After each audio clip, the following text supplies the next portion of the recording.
चालुक्यों तथा चौहानों के बीच राज्य विस्तार को लेकर पिछली कई शताब्दियों से संघर्ष चला आ रहा था।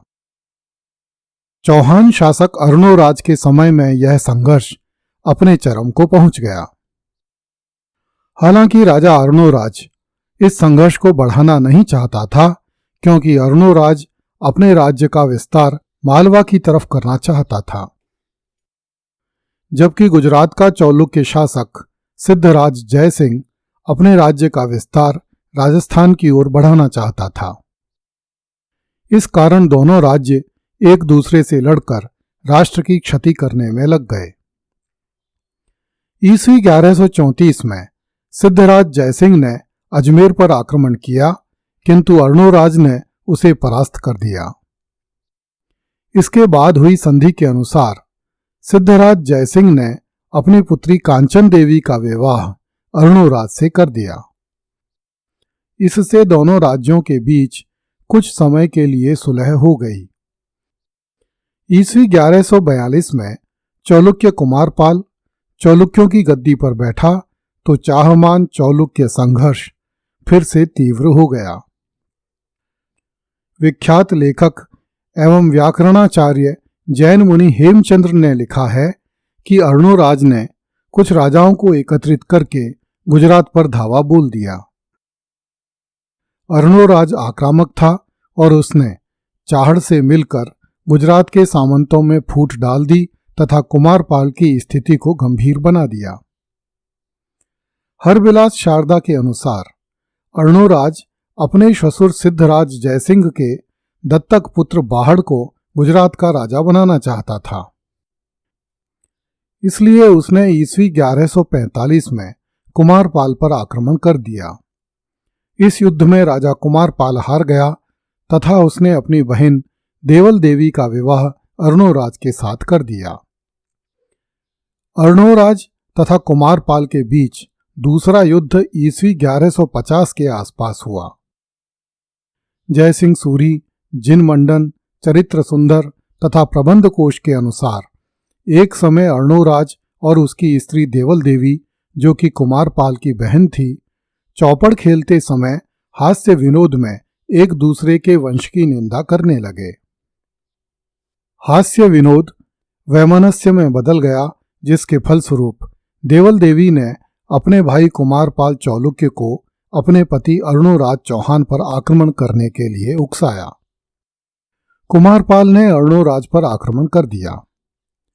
जब अर्णोराज को यह ज्ञात हुआ कि कुमारपाल अपनी सेना लेकर अजमेर की ओर आ रहा है, तो अर्णोराज भी अपनी सेना लेकर गुजरात की ओर चल पड़ा।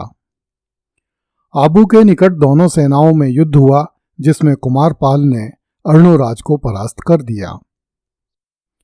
चालुक्यों की विजयी सेना अजमेर तक आ पहुंची, किंतु वह सुदृढ़ दीवारों को पार करके नगर में नहीं घुस सकी।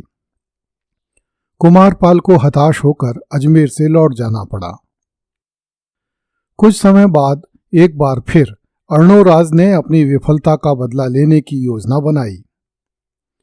इस बार फिर चालुक्य आगे बढ़ते हुए अजमेर तक आ पहुंचे तथा एक बार पुनः अर्णोराज की करारी हार हुई। इस प्रकार ईस्वी 1150 में चालुक्य कुमारपाल ने अजमेर पर अधिकार कर लिया। पराजित चौहान शासक अर्णोराज को विजेता कुमारपाल के साथ अपनी बहन का विवाह करना पड़ा तथा हाथी घोड़े भी उपहार में देने पड़े। इस पराजय से अर्णोराज की प्रतिष्ठा को बड़ा आघात पहुंचा। फिर भी उसके राज्य की सीमाएं अपरिवर्तित बनी रहीं। इस विजय के बाद चालुक्य शासक कुमारपाल चित्तौड़ दुर्ग में गया, जहां उसने एक शिलालेख खुदवा कर लगवाया, जिसमें अपनी अजमेर विजय का उल्लेख किया। रासमाला नामक ग्रंथ के अनुसार अजमेर की सेना का नेतृत्व राजकुमार सोमेश्वर ने किया।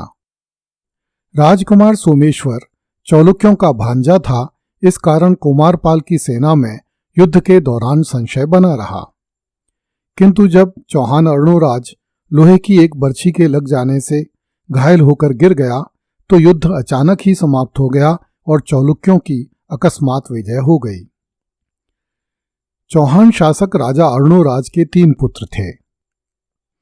उनमें से जगदेव तथा विग्रहराज चतुर्थ का जन्म मारवाड़ की राजकुमारी सुधवा के गर्भ से हुआ था, जबकि सोमेश्वर का जन्म अनिलवाड़ा पाटन की राजकुमारी कंचन देवी के गर्भ से हुआ था। सोमेश्वर का बचपन अपने नाना सिद्धराज जयसिंह की राजसभा में बीता था।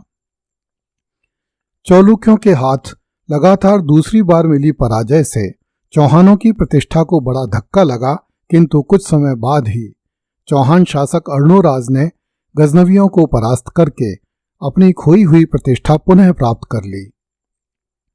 उसने अपनी विजय पताका सांभर झील से आगे बढ़ाकर सिंधु और सरस्वती नदी के प्रदेशों में फहरा दी, जिससे सांभर के चौहान उत्तर भारत की सबसे बड़ी शक्ति बन गए। चौहान शासक अर्णोराज धर्मप्रिय, विद्वानों का सम्मान करने वाला तथा प्रजापालक राजा था, किंतु दुर्भाग्य उसके पीछे लगा रहता था, जिसके कारण वह चालुक्यों को कई बार सम्मुख युद्ध में पराजित कर देने के बाद भी अचानक तीर लग जाने से परास्त हो गया। अपनी खोई हुई शक्ति को पुनः प्राप्त करने के बाद, इससे पहले कि अर्णोराज चालुक्यों से अपनी पुरानी पराजयों का बदला लेता, अर्णोराज के बड़े पुत्र जग्गदेव ने ईस्वी 1155 में राज्य के लालच में अपने पिता चौहान अर्णोराज की हत्या कर दी। इस प्रकार नागौर के छोटे से रेगिस्तानी राज्य से निकले हुए चौहान शासकों ने अर्णोराज के काल में महानदी सिंधु एवं पौराणिक काल में लुप्त सरस्वती नदी के क्षेत्रों तक अपनी ध्वजा फहरा दी। अगली कड़ी में देखिए, राजा वीसलदेव चौहान ने तुर्कों को अटक नदी के पार खदेड़ दिया।